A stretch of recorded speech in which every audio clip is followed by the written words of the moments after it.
Here's how to fix the "we couldn't install a required dependency" error in Valorant quickly. Step 1. Close Riot Client completely. Press Ctrl-Shift-Escape to open Task Manager. Under the Processes tab, find Riot Client, Riot Client Services, and Valorant. Select each one and click End Task.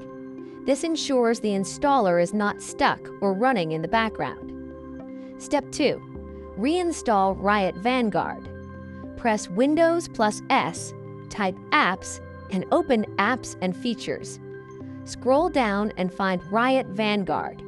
Click it, select Uninstall, and confirm.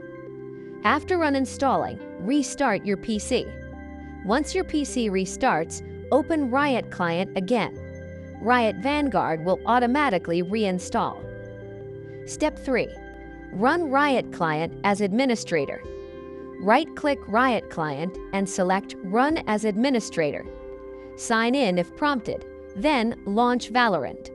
Running Riot Client with admin permissions allows required dependencies to install correctly. After reinstalling Riot Vanguard and launching Riot Client properly, the dependency error should be fixed.